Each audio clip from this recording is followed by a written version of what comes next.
Hello learners, कैसे हैं? उम्मीद है कि आप सब अच्छे होंगे। तो एक बार फिर से आप सबका स्वागत है ऑल रिसर्च एप्टीट्यूड की पीवाईक्यू सीरीज में, जिसमें हम हर एक वीडियो में 10 क्वेश्चंस करते हैं। तो एक और वीडियो लेकर के आ गए हैं हम इसी सीरीज में। जितने भी बच्चे यूजीसी नेट जेआरएफ की प्रिपरेशन कर रहे हैं वो पेपर 1 के लिए बहुत इंपॉर्टेंट यूनिट है ये। और जो अदर एग्जाम्स में भी अगर ये कहीं क्वेश्चन पूछे जाते हैं तो उसमें भी काफ़ी अच्छा बड़ा रोल प्ले करने वाली रहती है यूनिट। तो अभी तक हम जो हमारी रिसर्च एप्टीट्यूड यूनिट है इसमें 210 क्वेश्चंस कर चुके हैं। इसके अलावा हम टीचिंग एप्टीट्यूड की जो यूनिट है उसके भी पीवाईक्यूज कर रहे हैं, कम्युनिकेशन के भी और मैथमेटिकल रीजनिंग के भी प्रीवियस ईयर क्वेश्चन लगातार कर रहे हैं। तो आप हमारे चैनल के साथ बने रहें और सब्सक्राइब कर लें चैनल को। 2004 से लेकर के 2025 और 6 तक जितने भी अभी तक की हमारे एग्ज़ाम हुए हैं यूजीसी नेट के पेपर 1 के, तो उसमें जितने भी क्वेश्चंस आए हुए होंगे इन 4 यूनिट्स में, research aptitude, teaching aptitude, communication और मैथमेटिकल रीजनिंग की, तो हम सारे के सारे यहाँ पर कवर करेंगे। जैसे ही कोई यूनिट कंप्लीट हो जाएगी तो हम किसी दूसरी यूनिट की तरफ बढ़ेंगे। तो देखिए आज का हमारा पहला क्वेश्चन क्या है। In which of the following steps of research the scope for creativity and imagination is utmost. देखिए रिसर्च के बहुत सारे स्टेप्स होते हैं, तो इसमें पूछा है कि जो क्रिएटिविटी और इमेजिनेशन की जो स्कोप होती है वो किस स्टेप में सबसे ज़्यादा होती है। तो देखते हैं हमारे पास कौन कौन से ऑप्शन है। Identifying the research problem and defining it, figuring out the related studies and techniques used by other researchers, identifying variables and hypothesizing, data analysis and presentation of result.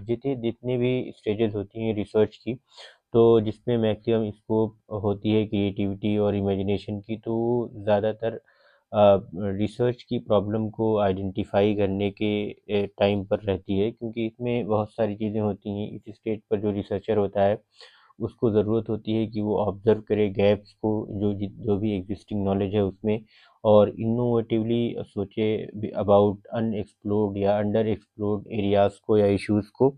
और he should frame a problem in a novel, meaningful and researchable way. So decide what to study and why it matters, because once the problem is clearly defined, the later stages जो हमारी हैं बाद वाली, review of literature, hypothesis formulation, या अगर हम कह लें डेटा एनालिसिस का, तो they largely follow systematic, logical and methodological procedures, और वो स्ट्रक्चर्ड रहती हैं। So living comparatively less room for imagination. बाकी जो दूसरे ऑप्शंस अगर हम देखें कि वो क्यों कम करेक्ट हैं, तो देखिए मोस्टली जो हमारा लिटरेचर रिव्यू रहता है वो एनालिटिकल या डिस्क्रिप्टिव रहता है, और जो वेरिएबल्स एंड हाइपोथेसिस वाला है ये लॉजिकल एक्सटेंशन ऑफ प्रॉब्लम होता है, एक तरीके से कि आप उसको किस तरीके से देखते हो और कैसे फ्रेम करते हो।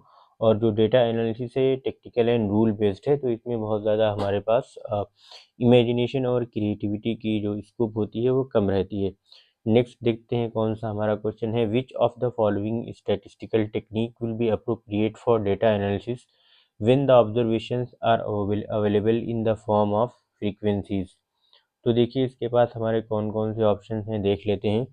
Parametric T test, non parametric U test, non parametric chi square test, parametric correlated T test. तो देखिए इसका जो राइट आंसर होगा वो होगा पैरामेट्रिक काई स्क्वायर टेस्ट। तो इसको समझ लेते हैं अच्छे से। देखिए when observations are available in the form of frequencies, कह लें count of cases in categories, so जो मोस्ट अप्रोप्रिएट स्टैटिस्टिकल टेक्निक होगी वो होगी काई स्क्वायर टेस्ट। उसका रीज़न ये है कि it works frequency data, not raw score या कह लें मीन्स को। इट इज़ नॉन पैरामेट्रिक, इसमें हम किसी भी तरीके के नॉर्मल डिस्ट्रीब्यूशन को अज्यूम नहीं करते हैं। और ये जो यूज़ किया जाता है ज़्यादातर डेटा जो हमारा कैटेगरिकल डेटा को टेस्ट करने के लिए यूज़ करते हैं। उसमें कौन कौन सी चीज़ें होती हैं, जैसे कि गुडनेस ऑफ फिट हो गया, इंडिपेंडेंस हो गया, एसोसिएशन बिटवीन वेरिएबल्स हो गया। जैसे कोई मान लीजिए कैटेगरी है ए बी एंड सी और उसकी फ्रीक्वेंसी है 12 टाइम्स, 18 टाइम्स या 10 टाइम्स,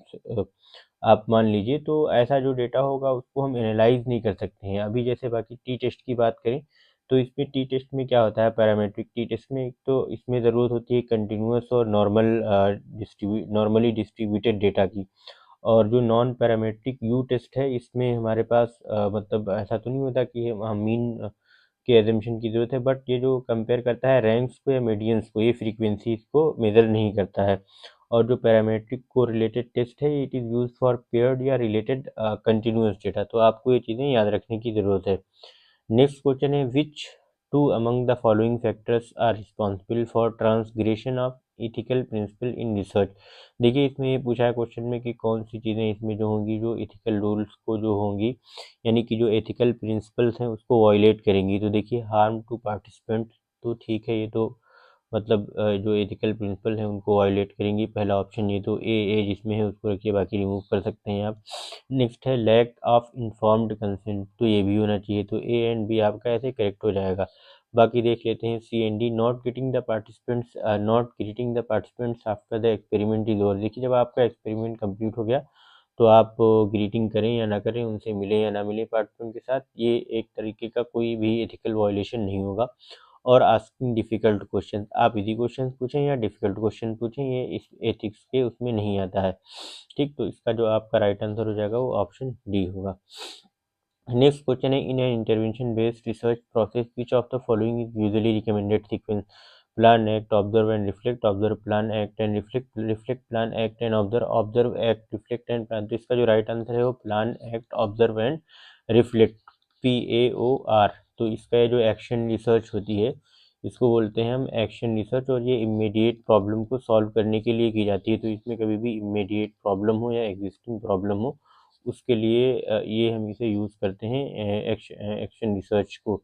तो आप ये याद रखना, ये बहुत ज़्यादा रिपीटेड क्वेश्चंस में से एक है एक्शन रिसर्च, और ये इसका जो प्रोसेस होता है साइक्लिकल होती है नेचर में, तो इसको ध्यान रखना। नेक्स्ट क्वेश्चन है which one of the following represents the correct order of sequence for reading skills in the context of research. देखिए हमारे पास कौन कौन से ऑप्शन हैं, रीड, क्वेश्चन, रिकॉल, रिव्यू, सर्वे, क्वेश्चन, सर्वे, रीड, रिकॉल, रिव्यू, सर्वे, क्वेश्चन, रीड, सर्वे, question, read, recall. देखिए ये जो हमारे पास दिया हुआ है क्वेश्चन, ये एक मॉडल होता है SQ3R मॉडल होता है रीडिंग का।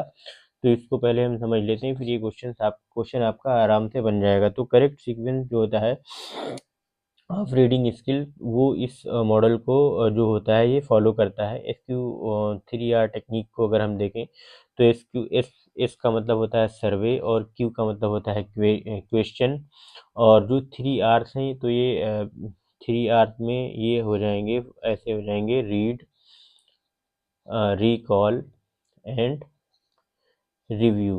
ठीक है, तो इसमें अब आप देख लीजिए कौन सा मैच कर रहा है। सबसे पहले आपका सर्वे होगा, फिर क्वेश्चन होगा, फिर रीड होगा, फिर रिकॉल होगा, फिर रिव्यू होगा। तो ये option D will be the correct one. देखिए क्यों होगा, जब भी आप कोई चीज़ पढ़ना चाहते हैं, सपोज कोई बुक आप पढ़ना चाह रहे हैं या कोई रिसर्च पेपर पढ़ना चाह रहे हैं, तो आप सबसे पहले स्किम करते हैं to the text to get an overview. जैसे कि आप हेडिंग्स को देखेंगे, एब्स्ट्रैक्ट को देखेंगे, समरीज को देखेंगे जल्दी जल्दी से।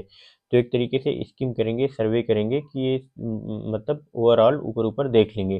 फिर उसके बाद जो क्वेश्चन होता है आप क्वेश्चन को फ्रेम करेंगे कि मुझे पढ़ना चाहिए, नहीं पढ़ना चाहिए, और आप क्या सीख सकते हैं उसे पढ़ने के बाद। तो सबसे पहले सर्वे होगा, यानी आप ओवरव्यू लेंगे आप कि ये है क्या।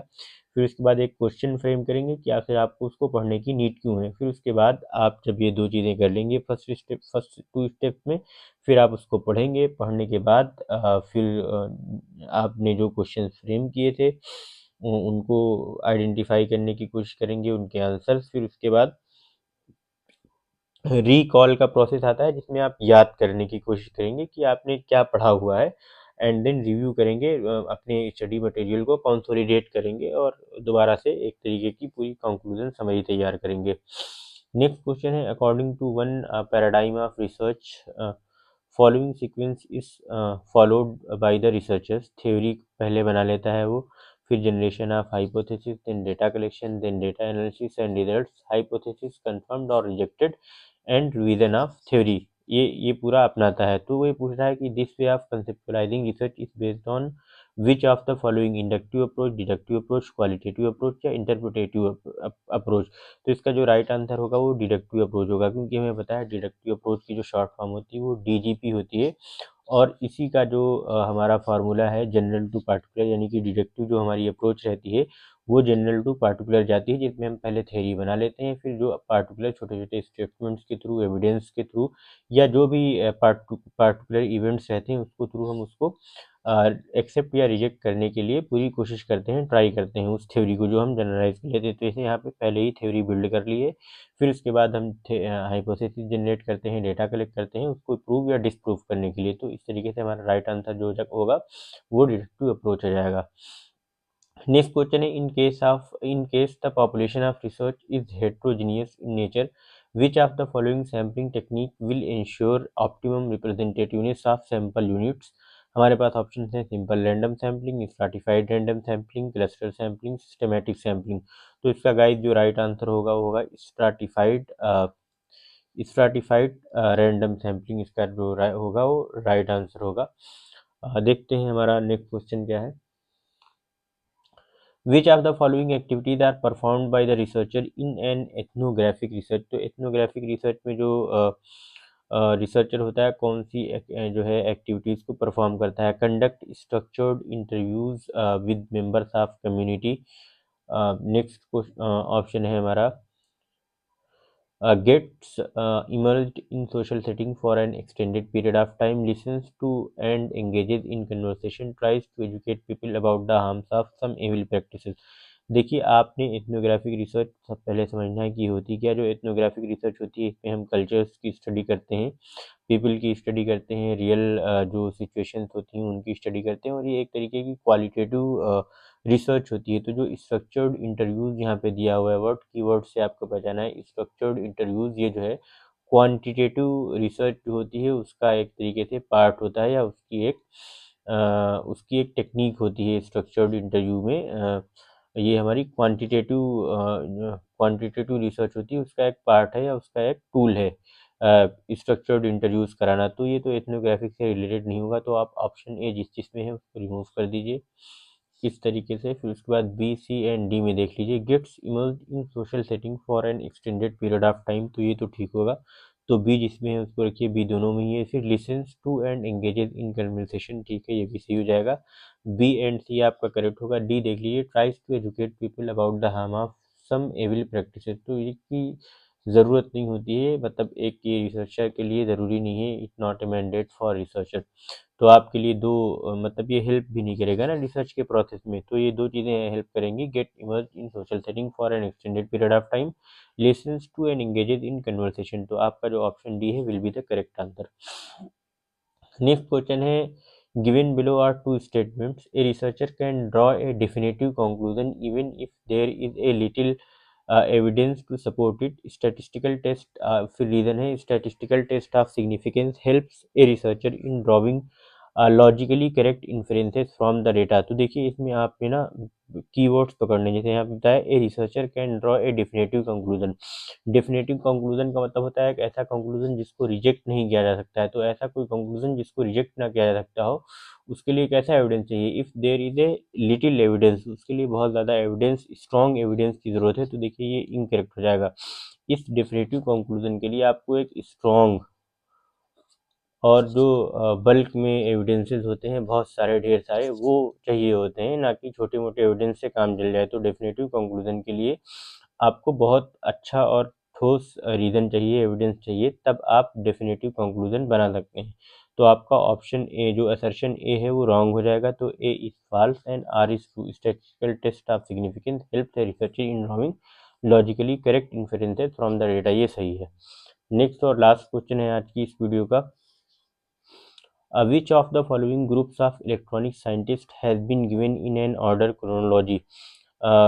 गगलिएल्मो मार्कोनी। देखिए इसका जो अभी हम देख लेते हैं कि जो राइट आंसर वो है जो है वो क्या होगा। तो इसका गाइस जो राइट आंसर है वो है ऑप्शन डी। देख लेते हैं ये क्या है स्टार्टिंग से ही। देखिए जो लमीरे ब्रदर्स है 1895 में आए थे, ये रिलेटेड है मोशन पिक्चर्स से या सिनेमेटोग्राफी से। तो आप ये देख लेना, ये सारी चीज़ें बहुत इंपॉर्टेंट है कि ये जो रिसर्चर्स हैं ये किससे रिलेटेड हैं। और आपके जो गगलिएल्मो मार्कोनी है ये वायरलेस टेलीग्राफी या रेडियो कम्युनिकेशन से रिलेटेड है, 1896 है इनका वो ईयर। और ली डी फॉरेस्ट अर्ली 1900 के जो साइंटिस्ट थे वो हैं ऑडियन ट्रायड वेल्व और एम्पलीफिकेशन के लिए जाने जाते हैं। और जॉन फ्लेमिंग अर्ली 1900 में ये भी थे, तो ये थर्मोनाइक डायोड वेल्व के बारे में के लिए जाने जाते हैं। और जो जॉन लोगी बेयर्ड हैं 1926 के टेलीविज़न ट्रांसमिशन के लिए जाने जाते हैं। तो आप ये देख लेना कि ये इसका करेक्ट ऑर्डर है क्रोनोलॉजिकल, और आप इनके नाम और इनकी जो थ्योरीज हैं वो याद कर लेना, ये क्वेश्चन कभी भी रिपीट हो सकते हैं। तो thank you so much guys, ये आज हमारे 20 क्वेश्चन थे। तब तक के लिए मिलते हैं आपसे नेक्स्ट वीडियो में। Good bye.